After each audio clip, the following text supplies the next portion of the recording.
Thank you. Can you all hear me? Great. Thanks for the generous introduction, Bruce. And thank you all for being here. I've been here for almost 20 years, and I've been very proud to be a part of this community, Long Island community, so thank you all for inspiring me. So the research I'm going to tell you about today, we're calling it Chemical Neuropharmacology Program at Cold Spring Harbor Lab. It's been 20 years, but one thing that hasn't changed over the 20 years is that we're still suffering from neuropsychiatric disease and disorders. It's actually a rather disturbing number. So 1 out of 5 adults in the United States are suffering from some kind of neuropsychiatric disorder. That includes depression, neuropsychiatric disorder, anxiety disorders, and then neurodegenerative disease called Alzheimer's disease, which manifests ourselves into dementia. So what can we do about that? Before doing that, I want to really get into a basic, kind of remind you of biology 101. So I wanted to remind you that we're all human, and humans are made out of tissues and organs. This is what we call brain, and brains are made out of cells. What's represented here is neuronal cells, which is responsible for exchanging electrical information in our body system as well as within our brain. And cells are composed of what we call proteins, macromolecules, proteins, and proteins are composed of amino acids, okay, down to molecules. Amino acids are encoded by DNA, and we got about 30,000 different genes encoding 20 different kind of amino acids, the combination of 20 different amino acids. So I want you to now know that we're all human, but we're all molecules, and molecules can be targeted by another molecule, which we call drugs. So that's what John is working on. John and I are working on. Okay, back to brain. So as we all know, we operate by electrical signals, and we're doing that in the brain. And neurons are responsible for conducting electrical signals and exchanging the electrical signals. So we got about billions of these neurons in our brain, in human brain, and then they exchange information at a specialized junction called synapses. Okay, I'm just kind of like focusing on one of the synapses. We got billions of these connectivities exchanging informations, and that's essentially the major currency for learning and memory formations and human behavior. So this is so important. So when we have dysfunctional synaptic transmission, we're going to have some kind of neuropsychiatric disorders. All right, this is just a zoom up view of one synapse, and it's operated by the chemical called neurotransmitter. You probably must have heard about neurotransmitter. You probably heard about dopamine, serotonin. Those are the famous and rather important neurotransmitter.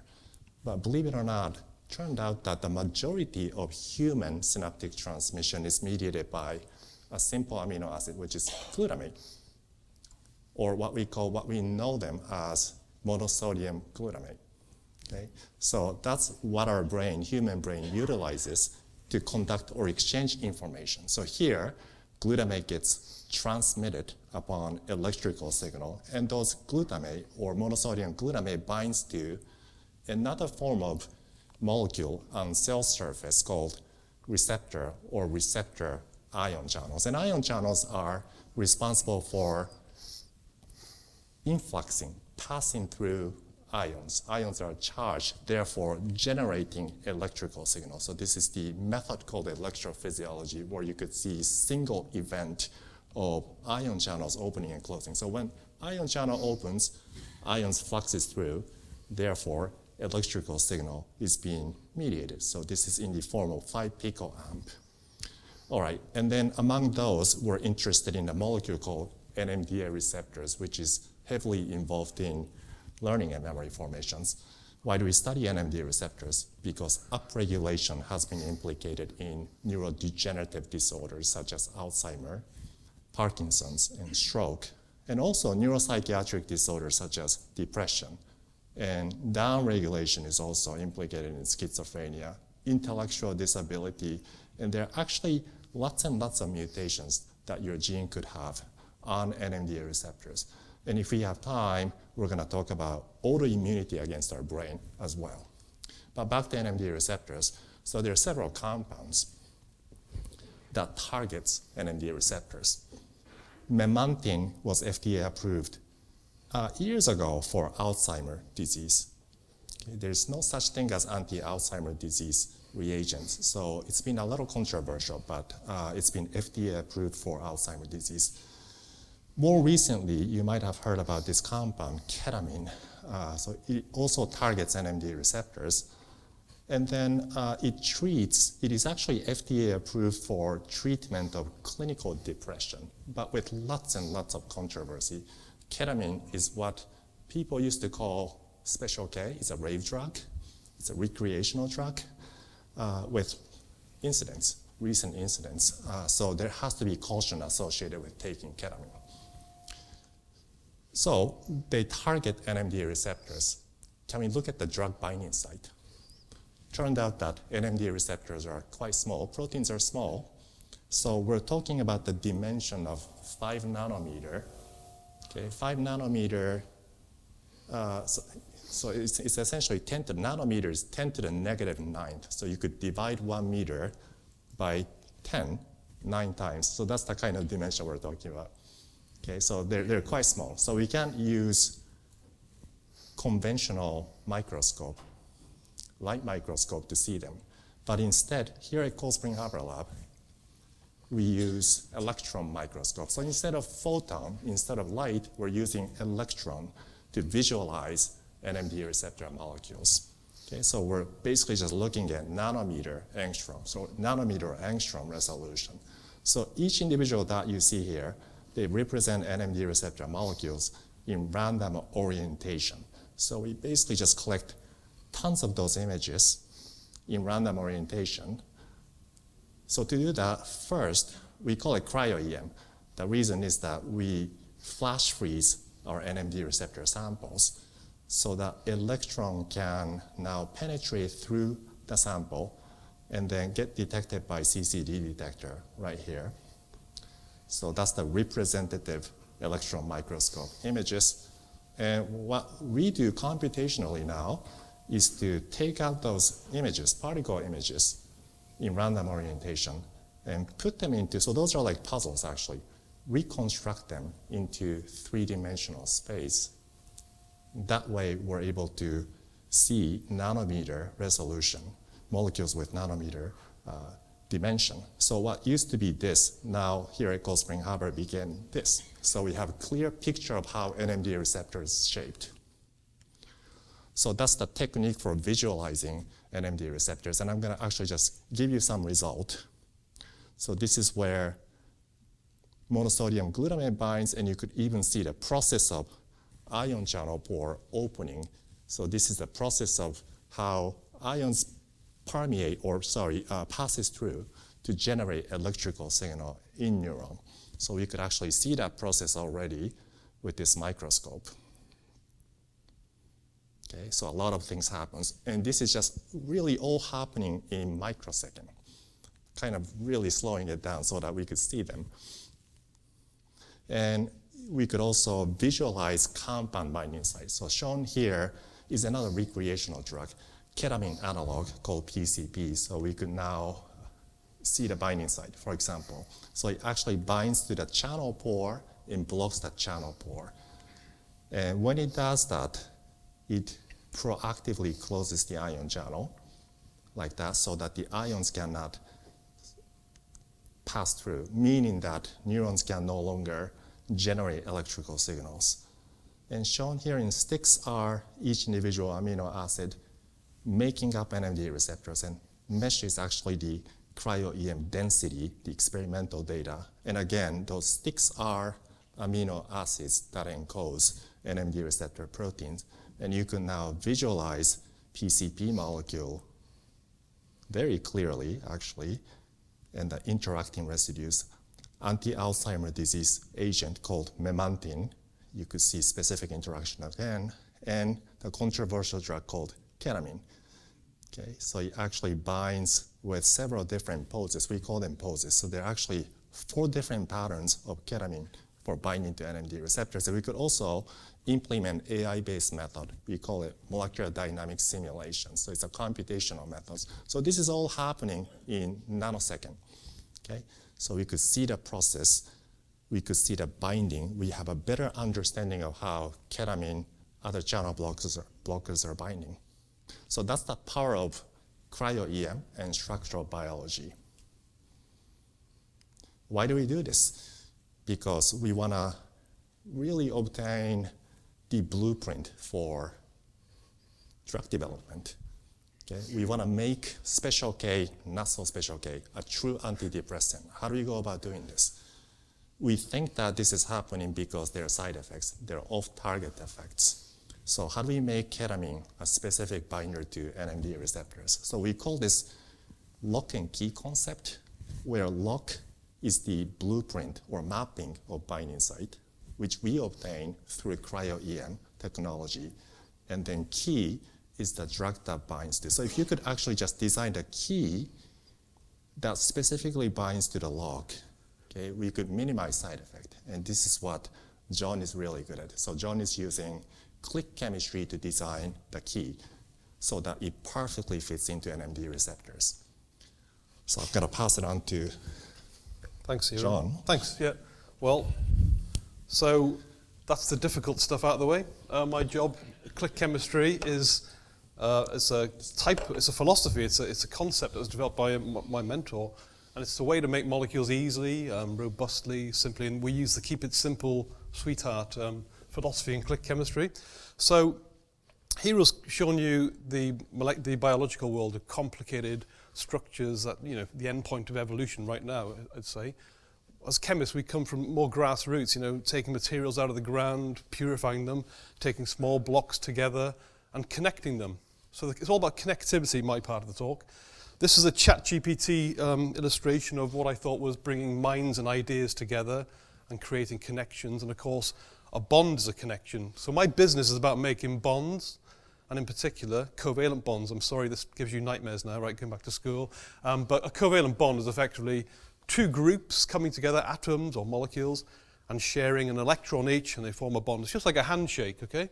Sometimes a handshake can be very strong, and you can break, or sometimes a bond can be weak, and you can break a bond. But for all intents and purposes, the bonds that we like to make are quite robust and last a long time. So this is the concept now. So when you bring 2 groups together, what you're doing in terms of a chemistry kind of concept is that these 2 groups are individuals. When you bring them together and create a bond, you're creating a new entity. Often these entities have never been created in the history of the universe. That sounds impressive, right? But it's true, at least not as we are aware. And of course, the components of any bond or any molecule are like 2 parents, and they have a child. The child is the product. The child has kind of properties or characteristics of both parents, but we all know that they have their own personality. Well, it's the same as a molecule. So we can't really predict properties yet. Maybe AI will help us with that one day, but certainly biological properties are very hard to be accurately predict them. So it's best to make them, have the idea, have a hypothesis, make the molecule and test your hypothesis. And I'm going to show you what, completely unrelated to what Hiro was talking about. This is an example of how chemistry is important. You might know of a molecule called polycarbonate. I think we've all used polycarbonate at some point. It's basically, thanks,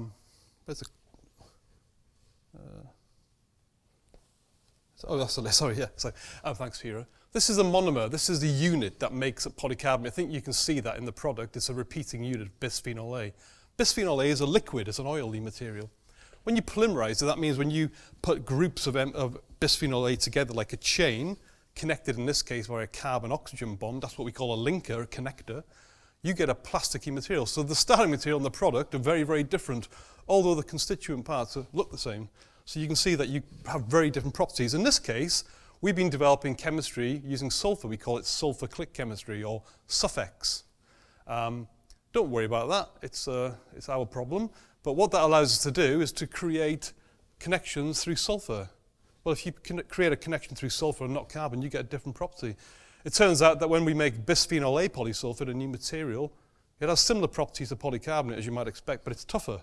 It seems to be scratch resistant. So anyway, it's a new kind of molecule, new material, and it's easy to make. So that's the covalent bond. So bringing things together through a bond is important.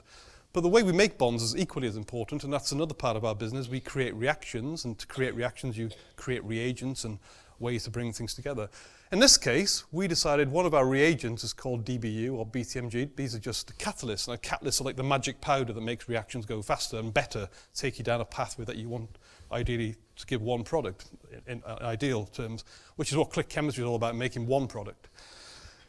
This catalyst gives you this material, it's the white powder. This catalyst gives you this material, which looks like a chewing gummy, elasticy kind of material. They visually look very different, I think you'll agree, but they have the same primary structure. They're just bisphenol A units linked together. But this catalyst is actually developed by my academic grandfather, who another Nobel Prize winner, lucky for him. We call that Barton's base. That catalyst generated the polymer with a chain length of about 6 or 7 times longer. So that's a very different system. So hopefully I've convinced you that covalent bonds are important and also the way we make them are important. Now a little bit about Cold Spring Harbor. So my position here, I kind of feel like we help develop technology and help others solve their problems. That's the ideal position for me at least. And there's a nice quote from a basketball player and philosopher, obviously. Talent wins games, but teamwork and intelligence wins championships. And I think we've got a lot of superstars in this institution. Imagine what we can do together. So the process my lab employs, or the system, Hiro and I got together. I actually called Hiro and said, could you help us out with a problem? It turns out Hiro also had a problem, and we got talking about the mDNA receptor, and we generated a hypothesis just through conversation. Did that hypothesis involve making a new molecule? Yeah, it did. So I've got a job now, so great. We've got a problem to solve. So then we can make that new molecule, test the hypothesis, and we can feed back. And this is a system, we improve and optimize, etc. But it's a simple system, and it works quite well. And this is what we do at Cold Spring Harbor. It's not a con. That's carbon, oxygen, nitrogen, by the way. It's about connectivity. That is a terrible, lame attempt at a graphic compared to here, as I know, but it's the best I can do, I'm afraid. But it illustrates that bringing things together, and as a bonder, I'm a chemist, give me a break.